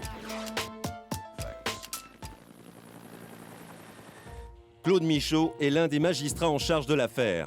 Pour lui, pas de doute, l'hypnose, ça marche. Il y recourt aussi souvent qu'il le peut, d'autant que 2 témoignages différents recueillis sous hypnose peuvent donner le même portrait robot. Un exemple, sur cette image, le portrait numéro 10 à gauche de l'écran a été réalisé d'après le témoignage d'une première personne. Le voisin, le numéro 14, c'est un portrait robot dessiné sur base du témoignage d'une autre personne qui a été témoin d'un autre fait, qui s'est d'ailleurs même pas produit au cours de la même année. La ressemblance est troublante, c'est le moins qu'on puisse dire. On peut raisonnablement prendre en considération le fait qu'il s'agit de la même personne. Ce n'est pas l'hypnose en tant que telle qui permet de solutionner une affaire, mais des renseignements qui avaient été communiqués sur base de témoignages de personnes entendues sous hypnose ont permis de faire progresser effectivement de manière sensible. Les tueurs du Brabant n'ont toujours pas été appréhendés. Mais pour la police, l'hypnose semble avoir prouvé une certaine efficacité. Pourtant, la manière avec laquelle elle peut réactiver notre mémoire reste vague et en grande partie inexpliquée. C'est augmenter l'accès à sa propre mémoire. Nous savons tous, quand nous regardons des photos dans un album du voyage, que quelque part, en regardant les photos de voyage, des tas de souvenirs nous reviennent. Donc dans la mémoire, nous conservons des tas d'éléments qui ne sont pas accessibles consciemment. C'est à ce niveau-là de l'accès à la mémoire que nous travaillons. Un travail qui ne permet pas de résoudre les affaires criminelles, mais qui y contribue dans certains cas. Reste qu'une fois de plus, on se borne à constater les résultats sans pouvoir les expliquer clairement. Alors, on le répète encore une fois, un arrêté récent de la Cour de cassation interdit l'utilisation de l'hypnose dans les investigations. Alors, vous, Alban de Jons, cet arrêté, par exemple, ça vous inspire quoi? Parce que visiblement, vous avez travaillé avec des magistrats dans le passé, donc, puisque maintenant, c'est plus possible. C'est interdit, pas sur les témoins consentants, c'est interdit sur les personnes soupçonnées. Et là, je consens à ce que ce soit interdit, il y a un respect de la personne humaine. Contraindre des gens à parler par un procédé qui soit drogue, torture ou même hypnose, on peut l'interdire. Pour l'instant, ils ont dit qu'on ne pouvait pas prendre l'hypnose comme une disposition légale, mais comme ils ne définissent pas ce qu'est l'hypnose, et comme ils ne peuvent pas empêcher que les témoins viennent me voir avant et soient sous hypnose pendant les interrogatoires, ils n'ont aucun moyen donc, de mettre ça réellement en application. Mais vous, docteur, est-ce que vous croyez éventuellement à la qualité des témoignages sous hypnose? Permettez-moi de faire une observation préliminaire qui est la suivante quand même. Qu'il y ait des événements particulièrement traumatisants qui soient refoulés à l'intérieur de votre mémoire et que des techniques psychologiques vous permettent d'y avoir accès, que ces techniques s'appellent la méditation transcendantale, l'hypnose ou autre chose, c'est une évidence. Si je vous comprends bien, on met les gens dans un contexte qui permet effectivement de faire se souvenir de choses, en fait, c'est ça. Mais c'est pas obligatoirement de l'hypnose, ça peut être... Mais c'est le moteur, où on diverge. C'est que pour moi, le dénominateur commun à toutes ces techniques, le moteur essentiel, c'est la suggestion. Si vous ne croyez pas complètement à l'hypnose, en revanche, il y a des choses qui, à votre avis, scientifiquement ont été prouvées. Si je vous applique sur le front un objet froid, vous allez avoir une réaction de vasoconstriction. Vos vaisseaux vont se contracter, je peux le mesurer. Si maintenant je vous applique un objet chaud, vous allez avoir une réaction de vasodilatation et on peut le voir. Maintenant, si je vous suggère que j'applique un objet froid, vous allez avoir une réaction de vasoconstriction. Donc, si maintenant je vous suggère que je vous applique un objet chaud, vous allez avoir une réaction de vasodilatation, mais c'est la troisième partie de l'expérience qui est la plus étonnante. C'est, sous suggestion, si je vous applique un objet froid alors que je vous suggère que c'est un objet chaud, la réaction naturelle de l'organisme va être inversée. C'est-à-dire que vous allez avoir une réaction de vasodilatation. C'est-à-dire que votre cerveau se trompe lui-même. Pour vous, docteur, est-ce que c'est possible? Est-ce qu'on peut, sous hypnose ou sous suggestion, comme vous voulez, arrêter de fumer, mieux dormir, plus avoir peur dans l'avion? Incontestable. Attendez, alors ça c'est important. Pour vous, c'est incontestable. C'est absolument ça incontestable, marche. c'est un fait. Bien Alors, sûr. racontez-nous. Ah, mais il y a eu l'hypnose? Simple suggestion? En l'état actuel de mes connaissances, de nos connaissances... Non, de vos connaissances. Non, allez, on va dire, en l'état actuel des connaissances de la communauté scientifique, il n'est pas démontré que l'hypnose était autre chose que de la suggestion. Point. À l'évidence, je n'ai pas la prétention de vous mettre d'accord ce soir. Merci beaucoup. Alban, merci d'avoir tenté de vous exprimer sur ce plateau. Catherine, merci d'être venue. Vous avez vu, ça a beaucoup bougé. Merci d'avoir apporté votre témoignage. Je vous propose maintenant de changer complètement de sujet et de parler d'un autre phénomène, alors là, qui, pour le coup, laisse les scientifiques perplexes. En effet, depuis 30 ans, un homme affirme être capable de tordre les cuirs à distance. Ce pouvoir, entre guillemets, a fait sa fortune, une fortune considérable, et sa célébrité dans le monde entier. Mais cela l'a également mis au centre d'une énorme polémique, car vous imaginez bien que tout le monde ne croit pas en ses étranges capacités. Cet homme, c'est Uri Geller. Je vous propose de regarder son portrait, et ensuite nous verrons ce que nos invités pensent des pouvoirs de ce personnage, on va dire hors du commun. Uri Geller aime se déplacer en hélicoptère et vit aujourd'hui dans un manoir de 80 millions de francs dans la banlieue de Londres. Cet Israélien de 54 ans n'a pas fait fortune dans les affaires ou dans la pop musique. Il s'est rendu célèbre dans le monde entier en affirmant être doué de facultés paranormales. Sa marque de fabrique, une simple cuillère, qu'il affirme pouvoir tordre par la seule force de sa pensée. Les cuillères, c'est ce qui m'a rendu célèbre. J'ai besoin de votre aide pour faire fondre le métal. Fond. Fond. Vous voyez, ça commence. Ce n'est pas une illusion, c'est vrai.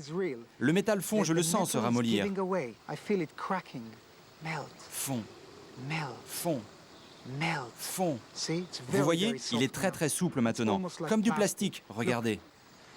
Geller est également une star des médias. Dans cette émission britannique suivie par plus de 30 millions de téléspectateurs, il tente une expérience de télépathie à distance. Bonsoir et bienvenue à Paris. Ah, parfait. I have the results of the French jury. Geller essaie de reproduire un dessin réalisé par cette journaliste qui est en direct depuis Paris, alors que les studios sont à Londres. Bon, Yuri, allez, vous allez nous montrer ce que vous avez fait. Bon, voilà, j'ai dessiné quelque chose. Si ce n'est pas bon, ne m'en veuillez pas. Okay. This is what I've drawn.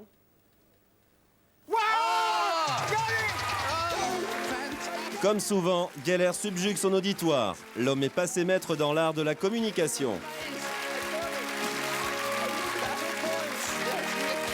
Mais avant de tordre des cuillères, Geller a commencé sa carrière en Israël comme mannequin. Au début des années 70, il change de registre et affirme posséder des pouvoirs paranormaux.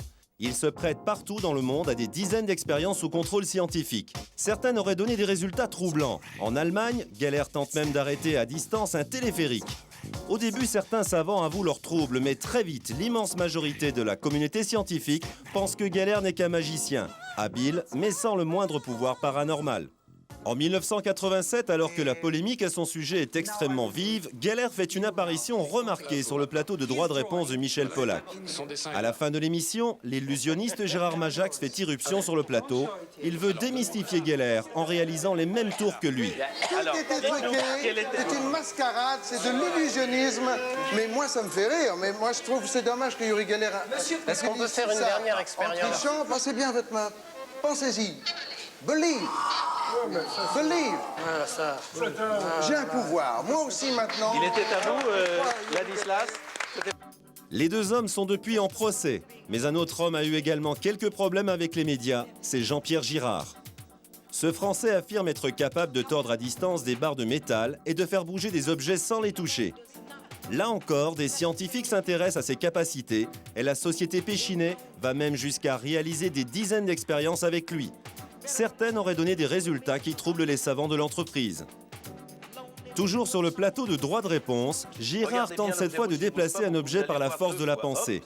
Mais Michel Pollack veut examiner cet objet rouge et s'étonne de son poids par rapport aux autres. Une fois, une deuxième fois, je crois. C'est vous qui l'avez fabriqué. Remettez le son plus fort. Et je dis que l'objet rouge est tout d'un coup plus lourd. Ce n'est plus celui que j'ai porté, que j'ai pris avant. Donc l'autre, hein, c'est pas du tout la même pesanteur. Et ça, c'est quoi, là? Qu'est-ce que c'est, ça? Est-ce qu'on peut l'ouvrir, maintenant? Si, c'est si vous la permettez, boîte rouge. Si vous Et permettez, ça, il faudrait l'ouvrir. C'est la seule façon, c'est de l'acier. Je vais me permettre. Non. Vous voulez bien? Vous voulez pas qu'on le fasse à l'image, là, Girard? Non. Non, alors là, c'est pas probant comme expérience. Depuis, Jean-Pierre Girard se fait plus rare dans les médias. Mais de son côté, Geller poursuit malgré d'incessantes controverses ses activités dans le monde entier. Il affirme avoir travaillé pour la CIA et pour de nombreuses compagnies minières ou pétrolières afin de trouver des gisements. Sur son site internet, il vend ses livres et un kit de la puissance de l'esprit censé apporter à chacun des capacités psychiques. De multiples activités qui ont fait sa fortune. Il vit aujourd'hui en père de famille bourgeois et tranquille, même s'il affirme très sérieusement que ses pouvoirs lui posent quelques problèmes domestiques. Nous avions des problèmes pour manger notre soupe car les cuillères se tordaient. Anna, ma femme, me dit un jour « Regarde Yuri, ce qui m'arrive !» Elle a même tordu ou cassé des cuillères. Alors j'ai demandé à une entreprise de nous fabriquer spécialement des couverts, impossibles à tordre. Les voici, ils sont faits en acier trempé et en bronze.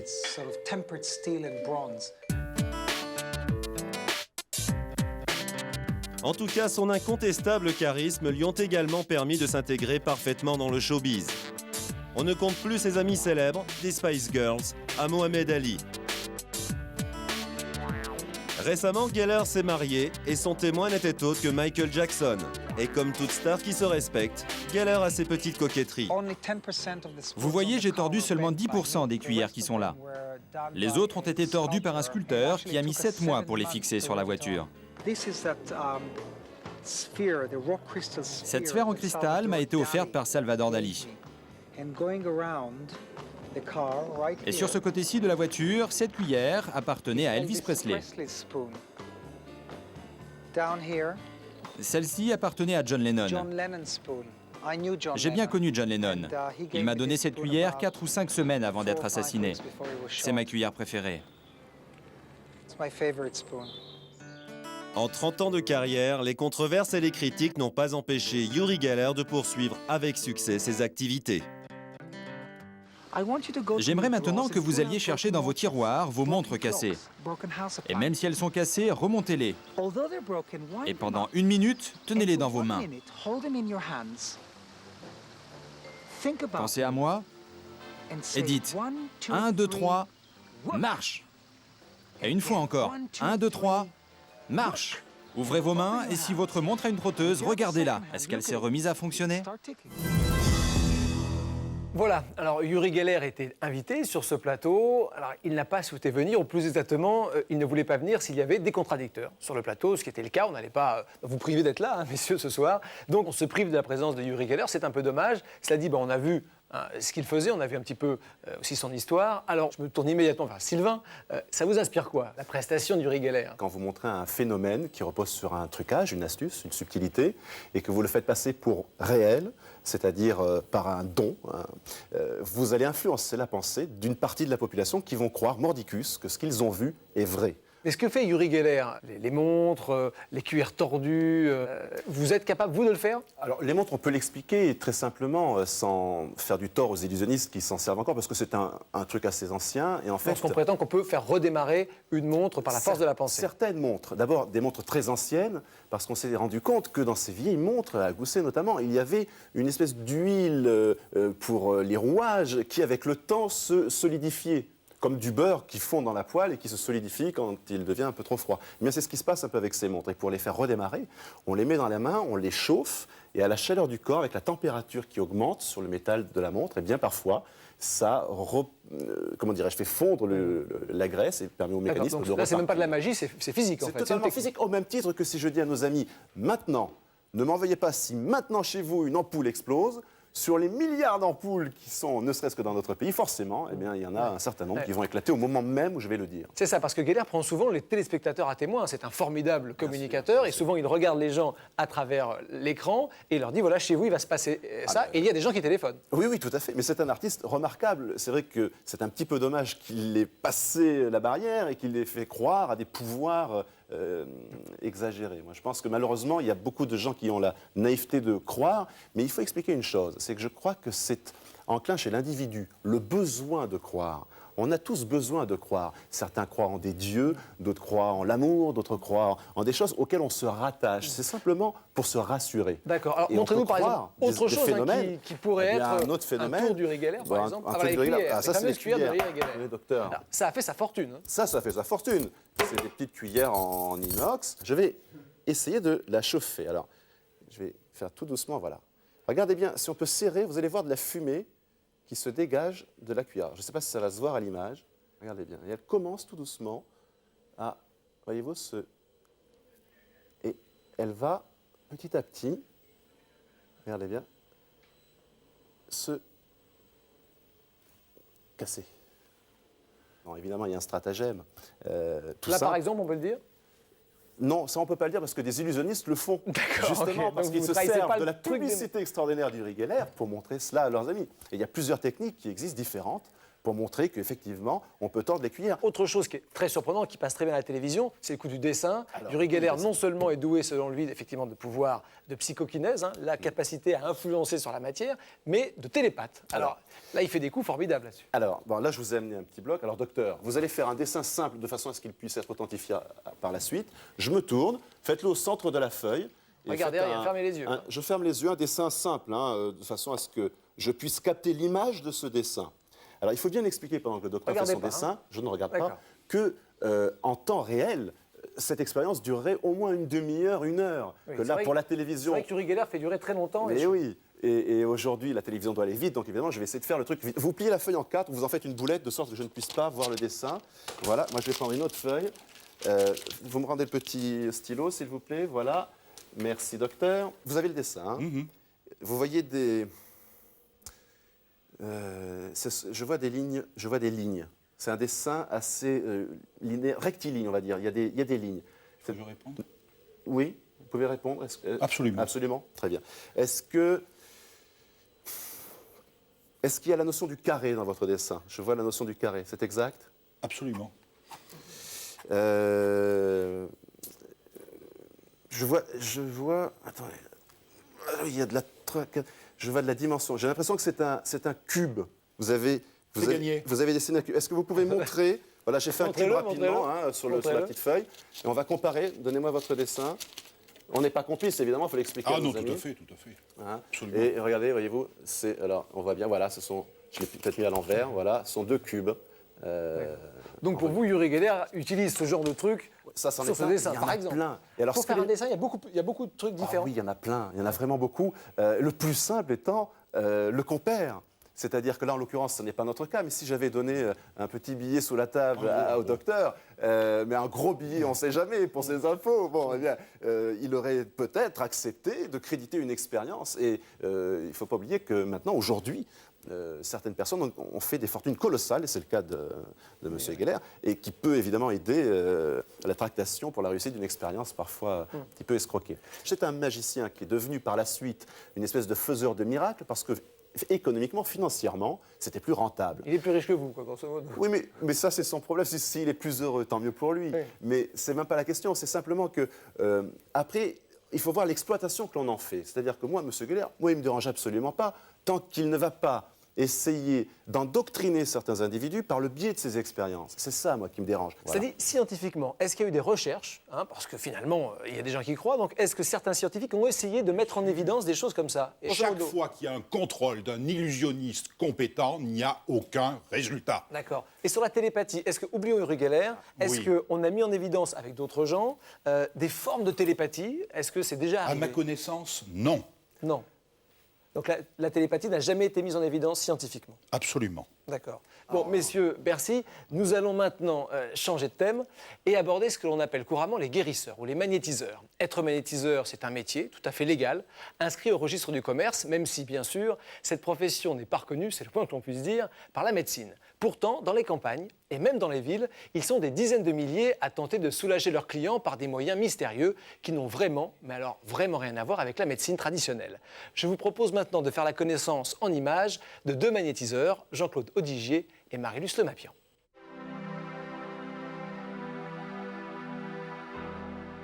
C'est sur les hauts plateaux de l'Ardèche que Jean-Claude Odigier vient se ressourcer.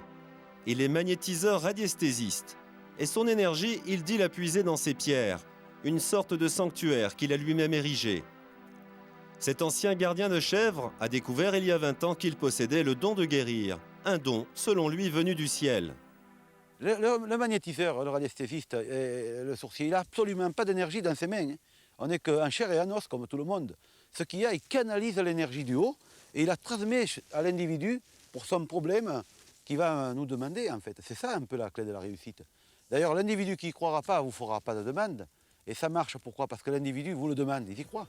Avant tout, il faut donc croire. Et c'est une croyance tenace dans la région. On vient le voir pour trouver une source d'eau, retrouver des personnes disparues et surtout pour ses capacités à soulager le mal.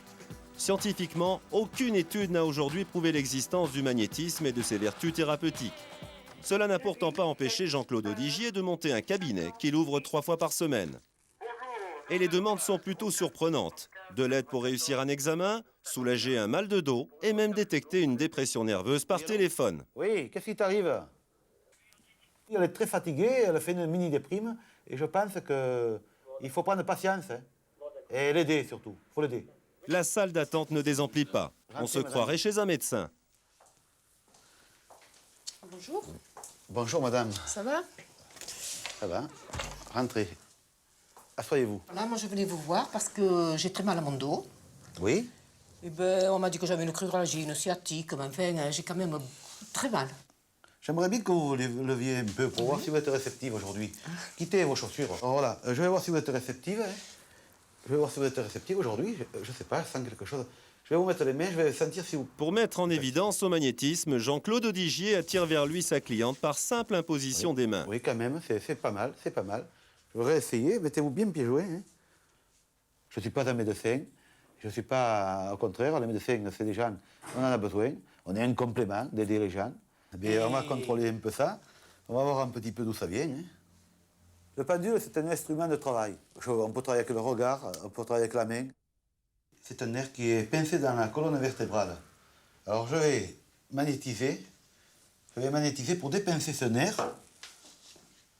Je me mets debout. Ici, non, restez comme ça, là. C'est ce nerf.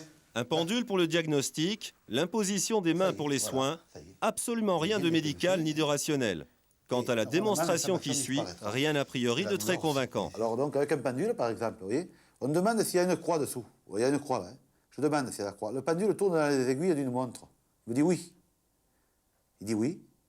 Et si par exemple j'enlève la croix de dessous, le pendule tourne à l'envers.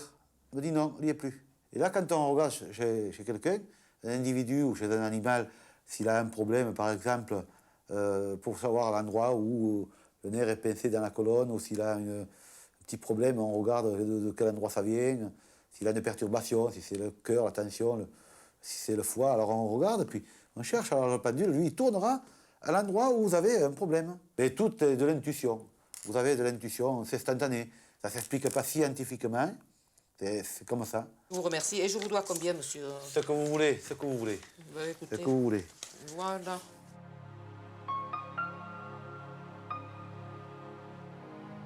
Ça m'est tombé comme ça peut vous tomber demain dessus sur n'importe qui. Hein. Les gens venaient à la maison et on demandait si je ne pouvais pas leur enlever la verrue ou le zona ou autre. Voilà comment je suis devenu radiesthésiste en quelque sorte. Je ne suis pas le seul en France, ni dans le monde, il y en a d'autres. Et je crois que l'homme vit sur Terre sans se connaître lui-même, en fait, aussi. Dans la salle d'attente, on attend patiemment son tour. Sa clientèle vient d'horizons très divers, mais ceux dont préfère parler Jean-Claude Odigier ne sont pas choisis au hasard. C'est vrai que beaucoup de personnes viennent me voir, hein. Des prêtres, des vétérinaires, des médecins, infirmières, enfin toutes sortes de personnel soignant. Il m'a dit, mais vous avez des verrues, monsieur Bianès? Je les sens.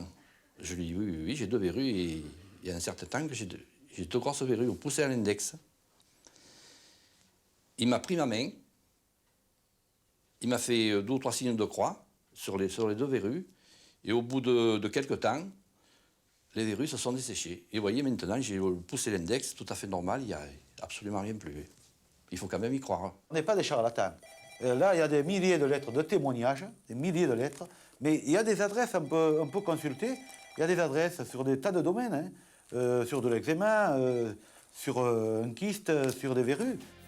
Mais aucune lettre de tous ceux qui n'ont pas été guéris. Les témoignages de malades et leur bonne foi sont les seuls éléments qui permettent de dire que dans certains cas, l'action des magnétiseurs serait bénéfique. Pour le docteur Olivier Dubois, ancien secrétaire général du Conseil national de l'Ordre des médecins, les magnétiseurs n'agiraient que dans certains cas. Dans des maladies psychosomatiques, c'est-à-dire où il y a une composante psychologique comme l'eczéma, l'asthme, le mal de dos, la céphalée, la migraine, l'énurésie, l'anorexie, bien entendu. Alors ne me demandez pas de savoir par quel moyen agit le magnétisme, je n'en ai pas la moindre idée, je ne suis pas un savant dans ce domaine, mais indubitablement, les magnétiseurs peuvent rendre service à un certain nombre de personnes qui souffrent des maladies que je viens d'évoquer. Les guérisseurs pourraient donc aider à soigner les maladies psychologiques. Comment expliquer alors les guérisons obtenues sur des animaux? Il y a quelques mois, un éleveur appelle Jean-Claude Odigier pour un cheval qui s'est profondément coupé la patte sur un barbelé. Le magnétiseur procède aux soins par téléphone. Il demande à l'éleveur de donner au cheval du sel sans oublier de faire dessus plusieurs signes de croix. Après 4 jours de cet étonnant traitement, l'éleveur constate une évolution de la plaie. J'ai rappelé Jean-Claude au bout de 4 jours pour lui dire qu'il avait une grosseur sur l'épaule. Jean-Claude m'a dit c'est normal, c'est le mal qui part. Et sa grosseur à l'épaule diminuait et au bout de 10 jours, le cheval était carrément guéri. Le vétérinaire serait obligé de faire des points et à l'endroit où il avait la blessure, à son antérieur avant, à l'antérieur droit, c'était impossible de faire des points. C'est-à-dire c'était un cheval qui était perdu, qui était destiné à l'abattoir. Mais Jean-Claude, il a un don, c'est qu'il arrive à enlever le mal par une force qu'on ne connaît pas.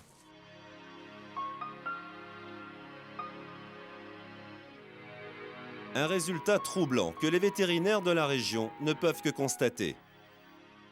C'est difficile à expliquer parce que quand on ne s'explique pas quelque chose, on a tendance à le rejeter, quoi. Je dirais que la médecine, c'est quelque chose de rationnel et là, on est dans l'irrationnel, quoi, hein. Mais on peut faire qu'un constat et moi, le constat, je l'ai fait. Magnétiseur, guérisseur, on ne sait comment nommer ces pratiques que l'on croit trop souvent réservées aux zones rurales. Une idée fausse, les médecines parallèles sont aujourd'hui très présentes dans les grandes villes. Nous sommes en région parisienne. Marie-Luce Lemapian est fille de médecin. Elle a déjà 4 enfants quand une voisine lui révèle qu'elle a le don de guérir. Elle essaie sur son entourage, se documente sur le magnétisme et affirme obtenir des résultats. Alors là, je suis en train de rétablir les énergies dans le ventre de Carole. C'est-à-dire que d'abord, je prends contact de tout ce qui se passe dans son ventre, les faiblesses, les zones un peu plus fortes. Là, il y aurait de la congestion, où il y aurait des faiblesses. On vit ça à 2, de façon assez intense. Le magnétiseur ressent dans sa main plein de choses, des manques, des faiblesses, des fourmillements très forts, des ondes qui se dégagent d'un coup qui me font sursauter dans la main. Et également la patiente en général. Alors. Moi, je ressens que ça bouge dans mon ventre. J'ai des fourmillements aussi au niveau des mains. Et quand je ressors de la séance, j'ai froid. Après un accouchement difficile, cette femme souffre de saignements importants et quasi permanents. 4 ans de consultation et aucun résultat. Depuis quelques mois, elle se dit soulagée par Marie-Luce Lemapian. Pourtant, le médecin qui la suivait lui laissait peu d'espoir. La médecine me propose 2 solutions. Une solution, j'arrête je continue à saigner jusqu'à la ménopause. La deuxième solution, c'est de m'enlever l'utérus. Et pour moi, Marie-Luce a été, je dirais, ma sauveuse de cette expérience et de ne pas subir d'opération et d'aller jusqu'à ma ménopause tranquillement. En fait, quand les personnes viennent en soins chez nous, elles ont toujours un dossier médical, parce qu'on sait sur quoi on va travailler. Si vous veniez avec une maladie non identifiée, de toute façon, je vous renverrai vers un médecin qui fera le diagnostic et ensuite je prendrai en charge si c'est nécessaire, si je le peux, si c'est dans mes compétences. Mais il m'est donné aussi quelquefois de trouver une anomalie dans un corps d'un patient qui n'a pas été encore diagnostiqué ou apparu en symptômes. Dans ces cas-là, je renvoie, j'ai la chance de travailler avec des médecins, de renvoyer vers des médecins pour qu'eux posent le diagnostic. C'est extrêmement important, ça. Depuis début septembre que j'ai fait mes premières séances et je suis guérie. Je peux dire guérie. Je n'ai plus de traitement. Je n'ai plus de saignement entre les deux. Je suis devenue normale, quoi. Marie-Luce, bonsoir. Merci d'avoir accepté notre invitation. Alors, ce qu'on vient de voir dans ce reportage est assez étonnant. Alors, est-ce que vous avez une explication, j'allais presque dire rationnelle à ce que vous faites, parce que c'est très étrange, on vous voit bouger les bras comme ça. Non, j'ai aucune explication. J'attends d'en avoir une d'ailleurs. Ouais. Je pense que je suis animée par un grand amour des patients. J'ai envie de les aider, les soulager, les aider à vivre normalement.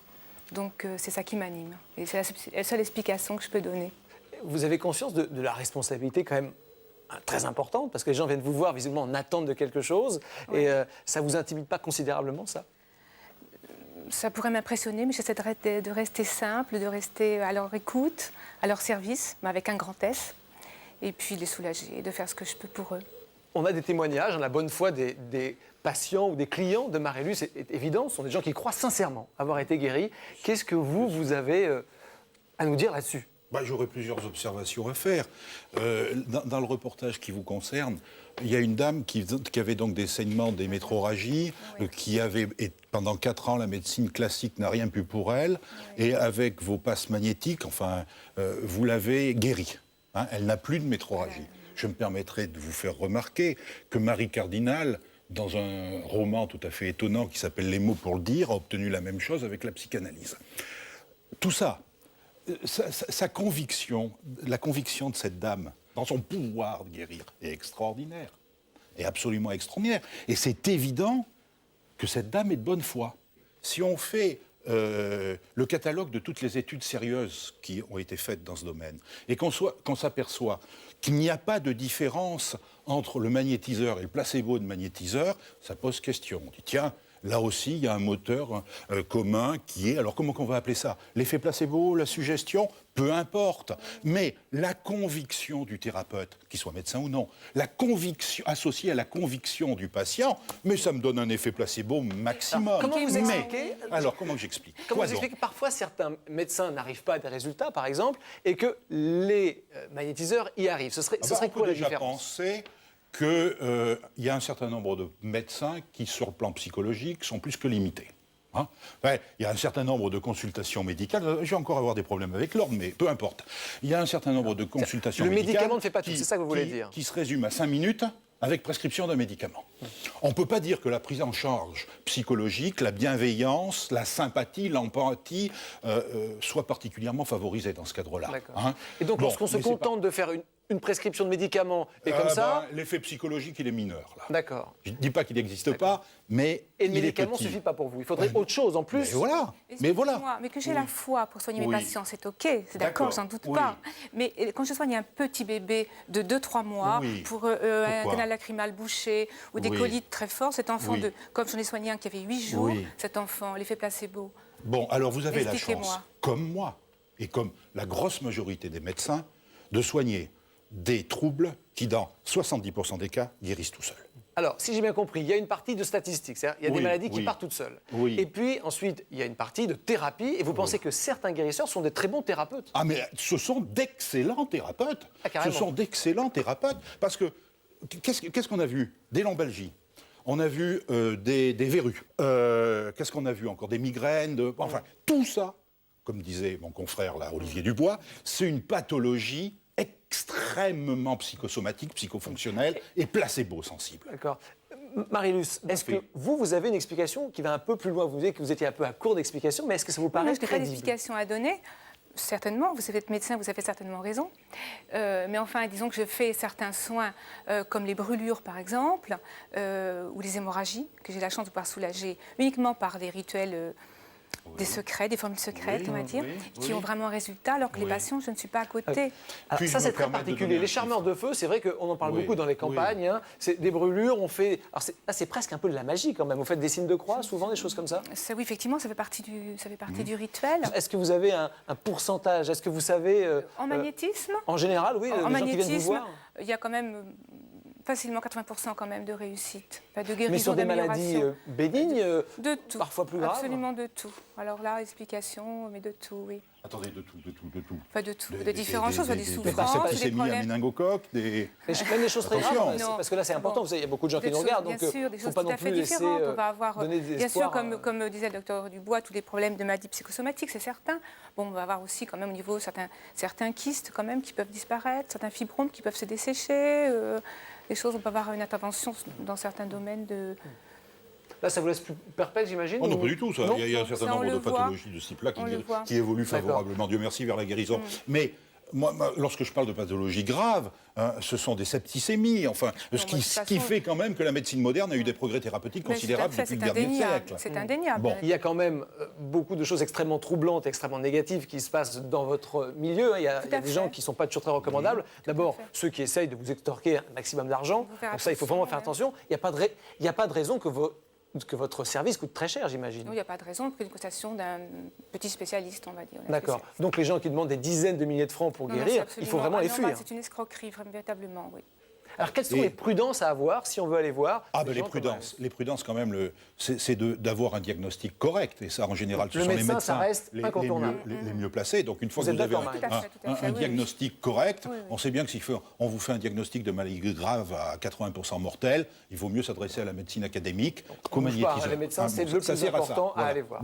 Alors, une fois que vous avez passé un nombre de scanners considérables qui ne montrent rien, de RMN qui ne montrent rien et que vous êtes migraineux, si un magnétiseur vous fait du bien, mais moi, je leur tire mon chapeau. Si on a épuisé les recours de la médecine, pourquoi pas aller tenter Mais absolument.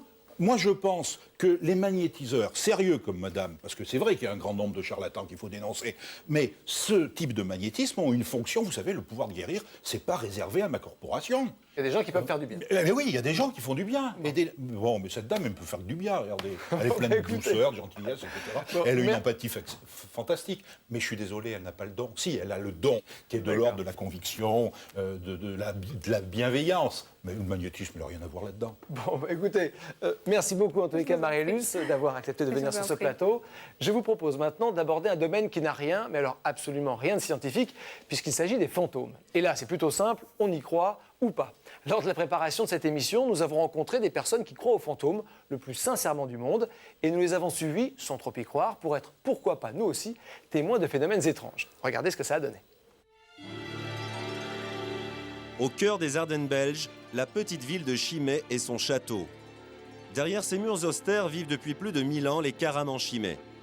Cette illustre famille veille sur ce domaine qui a survécu aux guerres et aux incendies. Un château et des histoires peuplées de princes et de princesses auxquelles s'intéresse un autre prince, Michel de Grèce. Connu pour son extravagance, ce romancier à succès a la passion des châteaux et croit à l'existence des fantômes. Perplexe, nous l'avons suivi pendant 2 jours dans son exercice favori. Lui-même appelle cela une chasse aux fantômes. Et s'il a choisi de nous emmener ici, ce n'est pas par hasard. Il est habité par des gens qui respectent les fantômes et qui y croient, ce qui fait qu'ils se manifestent plus librement. Nous sommes tous capables de communiquer avec les fantômes. Elisabeth, bonjour, chère princesse. Je suis heureuse de vous voir. Avez-vous fait bonne route? Froide. Elisabeth, est-ce que aujourd'hui vous nous permettez un peu d'explorer vos fantômes? Ils seront enchantés. À tout à l'heure. À tout à l'heure. Pour la princesse Elisabeth de Chimay, notre visite n'a visiblement rien de surprenant. Les fantômes le semblent faire partie de son quotidien. Et n'allez surtout pas lui dire qu'ils n'existent pas. Mais je les sens. En fait, je ne peux pas vous expliquer. Quand j'ai quelque chose qui ne va pas, je leur parle. Je leur dis, écoutez, je suis très contrariée, quelque chose qui ne va pas. Et bien, il y a un petit miracle qui se produit. Ça s'arrange. Il faut y croire ou ne pas y croire, ça m'est égal. Moi, j'y crois. Y croire ou ne pas y croire, Michel de Grèce, lui, est convaincu. Il a même une théorie très précise sur le sujet. C'est l'esprit d'un être qui a vécu. Et cet esprit, à cause des conditions de sa mort, généralement une mort violente, n'est pas passé dans l'au-delà. Et Michel de Grèce poursuit sa visite. La maîtresse des lieux, elle, nous présente le plus actif de ses pensionnaires. Il est mort il y a 2 siècles. Mais pour elle, il est toujours bien présent. C'est Thomas Alexandre Marc qui a été tué à 27 ans à la bataille de Minden. Il avait épousé Adélaïde Charlotte, qui elle-même a été guillotinée. Et le pauvre Thomas n'a jamais pu rentrer chez lui. Alors je crois qu'il en a ressenti une certaine amertume et une certaine frustration. Il manifeste sa présence de 1000 façons. Il y a ceux qui sont plus malins que moi qui le voient. Moi, je ne vois rien. Mais je le sens tellement. Et puis alors, il s'est manifesté drôlement vis-à-vis de certains, en s'asseyant sur un lit, en les empêchant de bouger. Et puis quand les gens m'ennuient, ils s'arrangent pour qu'ils s'en aillent. Et il semblerait que la princesse de Chimay ne soit pas la seule à avoir trouvé une utilité à la présence des fantômes. À l'étranger, ils font même vendre. En Angleterre ou même dans d'autres pays, il y a des gens qui adorent ça et qui cherchent les maisons hantées. Et donc, ça devient justement un point de valorisation des maisons à rented haunted house. Vous trouvez ça en Angleterre. Souvent en Amérique aussi, louer une maison hantée, ça devient passionnant. Imperturbable, la princesse de Chimay est loin de ses considérations matérielles. Quand les gens sont morts, je crois qu'ils font un malin plaisir de venir vous retrouver. Si vous les ennuyez, et si vous dites des tas de choses méchantes à leur sujet, c'est tout naturel qu'ils se vengent. Et c'est humain, après tout. Mais vous pensez bien que quand je serai morte, je ne vais pas abandonner Chimay. Si Dieu me le permet, je reviendrai traîner par là. Et si mes descendants ne se comportent pas comme je l'entends, là, je leur tirerai les pieds. Les enfants de la princesse ne partagent pas ses croyances. Mais une de ses proches amies prétend avoir vécu une expérience troublante lors de sa première visite au château. Eh bien, la première fois que je suis venu dans cette chambre, la première fois que je suis venu au château, mon amie Elisabeth, la princesse de Chimay, m'a introduite immédiatement dans cette chambre au moment où nous allions dormir. Et elle me dit, ma petite amie, vous savez, vous n'ignorez pas que le château est un tout petit peu occupé parfois et que parfois il y a des présences qui peuvent être étonnantes. C'est ainsi que si cette nuit vous entendez quelqu'un soupirer au-dessus de vous, n'ayez aucune crainte, il n'est pas méchant. Voilà. Et si vous voulez vous lever et que vous sentez une main sur votre poitrine, il n'est vraiment pas méchant, vous n'avez rien à craindre. Et au moment où j'ai fermé la porte, j'avais terminé ma toilette, je suis allé fermer la porte à clé avec la boule qui est pour la coincer. Et mes 2 autres boucliers dans les oreilles, ce qui fait que, honnêtement, je n'ai rien entendu.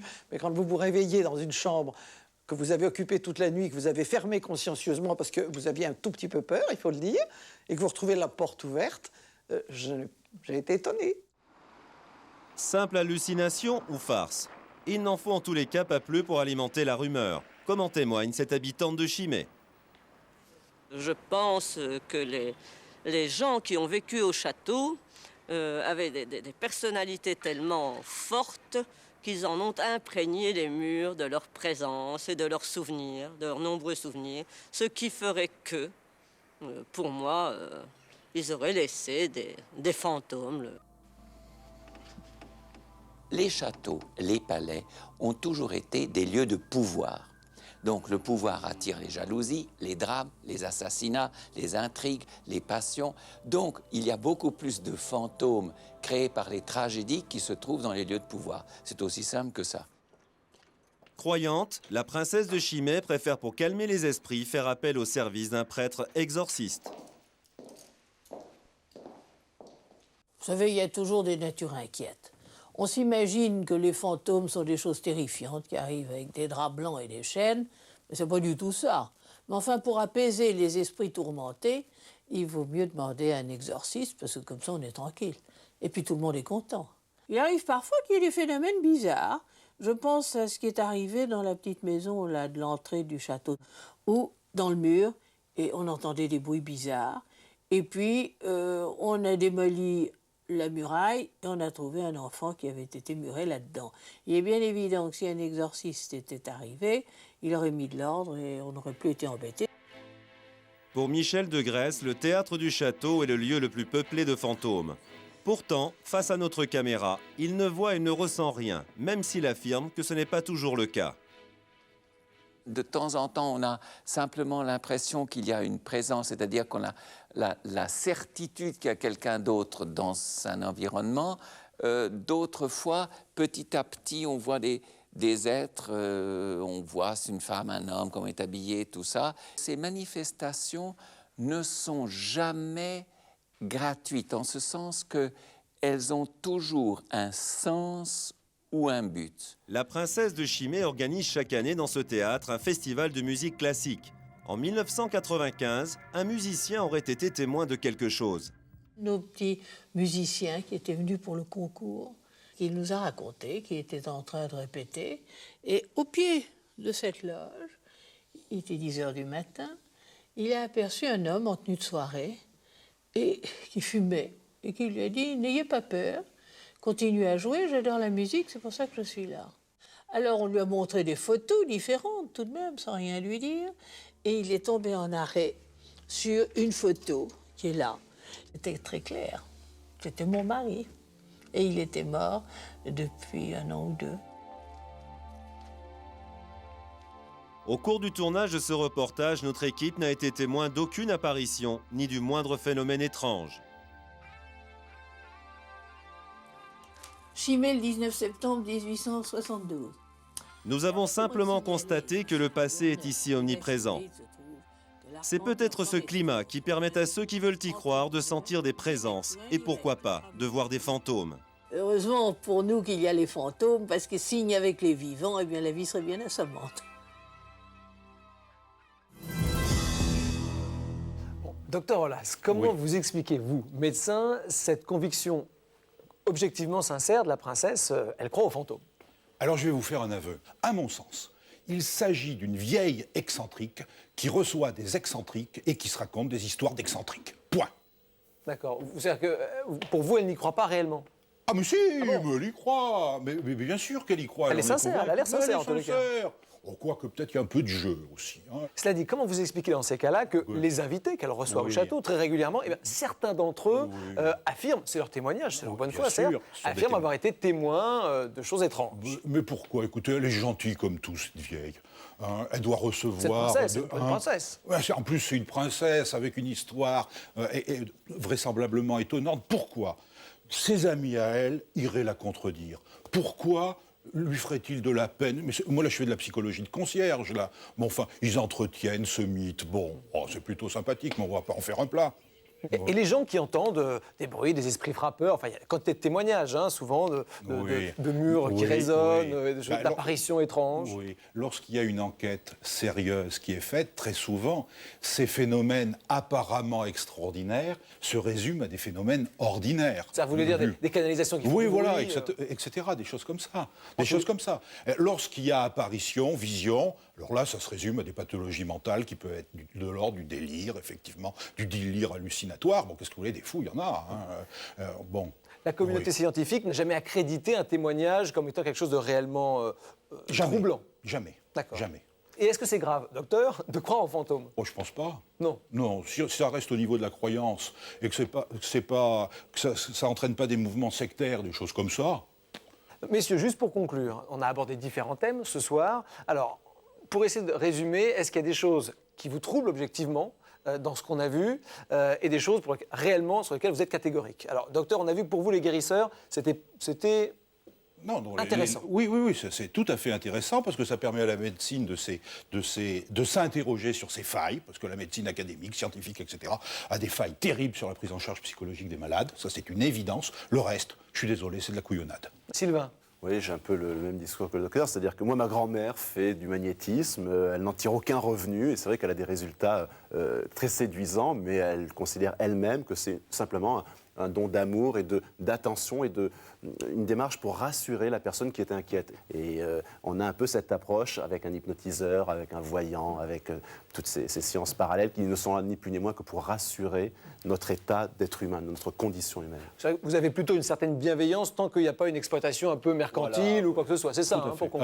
Absolument. Bon, messieurs, merci beaucoup d'avoir été avec nous ce soir. Je précise, docteur, que vous collaborez à une revue formidable. Alors, elle est un peu pointue, mais elle est très intéressante. C'est Science et Pseudosciences. C'est édité par l'Association française d'information scientifique. Alors, il faut un petit peu s'accrocher, mais sincèrement, une fois qu'on est dedans, c'est absolument passionnant. Docteur, merci beaucoup. Sylvain Mirouf, merci beaucoup d'avoir été avec nous ce soir. Je vous rappelle que vous pouvez suivre notre émission sur notre site web, m6.fr. Et en attendant, je vous donne rendez-vous à très bientôt sur M6. Au revoir.